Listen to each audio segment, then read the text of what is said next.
بسم اللہ الرحمن الرحیم۔ آج کا ہمارا سبق ہے جی لام۔ تو لام کا میں نے بتایا تھا کہ دائرہ جو ہے وہ آپ نے بنانا ہے۔ تو دائرے کو ہم نے سکھایا تھا سین کی شکل بنانے میں۔ تو دائرہ جو بھی جہاں پہ بھی آئے گا وہ ایک جیسا ہوگا۔ وہ میں نے آپ کو پہلے دن بتایا تھا کہ جب بھی آپ دائرہ بنائیں گے تو اس کا کلیہ ایک ہی ہوگا، اس کا ایک ہی اصول ہے۔ اب یہاں پہ ہم نے لام بنانا ہے، تو لام ہم نے شروع کرنا ہے یہاں سے۔ اس لائن پہلی لائن سے شروع ہوا ہے اور یہ آیا ہے تیسری لائن تک۔ اب یہاں سے ہم نے اس کو گلائی دینی شروع کرنی ہے، اور وہی طریقہ کار ہے کہ ہم نے ان دو لائنوں کے درمیان میں اس کو روک دینا ہے۔ تو یہ لام کی شکل ہے، اور اگر ہم یہاں سے کٹ کریں تو یہ نون کی شکل بن جاتی ہے۔ یہ اس کو اگر اونچا کریں گے تو یہ لام کی شکل بن جائے گی، ٹھیک ہے۔ اور چلیں اس ایک ہی ویڈیو میں ہم آپ کو لام، میم اور نون ایک دفعہ ہی بتا دیتے ہیں۔ دیکھیں لام کی شکل جو ہے نا ہم نے ایسے بنانی ہے۔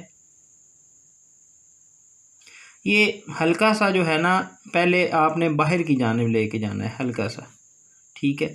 پھر یہاں پہ یہ جو دائرہ ہے، یہ تیسری نمبر جو لائن ہے اس سے آپ نے دائرے کو موو کرنا ہے، یہ یہاں پہ اس کی گلائی۔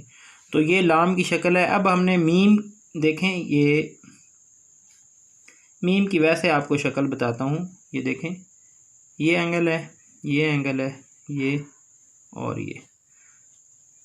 اب یہ شکل ہے میم کی۔ جب آپ بکس وغیرہ میں دیکھتے ہیں یہ فاصلہ، یہ فاصلہ، یہ فاصلہ، یہ تینوں پیمائشیں جو ہیں وہ ایک جیسی ہیں۔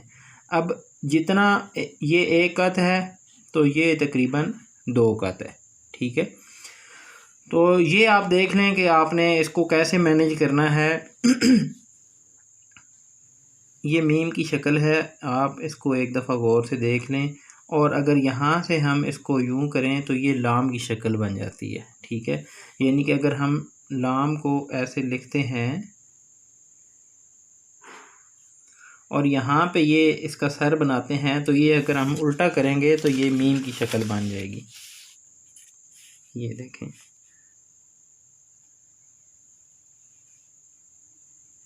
یہ اگر ہم ایسے بنائیں گے تو یہ لام کی شکل بن جائے گی، ٹھیک ہے۔ تو نون کا بھی وہی طریقہ کار ہے، لام میم نون۔ یہ دیکھیں لام میم اور نون، یہ تینوں جو حروف ہیں یہ تقریباً ان میں ایک ہی جیسا کلیہ ہے۔ میم کو آپ نے، میں نے بتایا تھا کہ قلم یوں رکھنی ہے اور پھر یوں واپس لے کے آنی ہے۔ یہاں پہ بچے نوک بنا دیتے ہیں، یہ نوک نہیں بنانی، یہ گلائی ہے ہلکی سی، ٹھیک ہے جی۔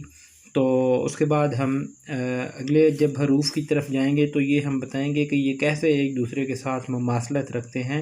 بس آپ نے تھوڑی سی توجہ کے ساتھ کام کرنا ہوتا ہے۔ تو حروف تمام جو ہوتے ہیں وہ ایک دوسرے کے ساتھ مماثلت رکھتے ہیں، ان کی شکلیں ایک دوسرے کے ساتھ ملتی جلتی ہوتی ہیں۔ آپ کچھ حروف اگر سیکھ لیں تو آپ بہت ساری چیزیں جو ہے وہ آپ اس کو سمجھ سکیں گے اور اپنی لکھائی کو بہت بہترین بنا سکیں گے انشاءاللہ۔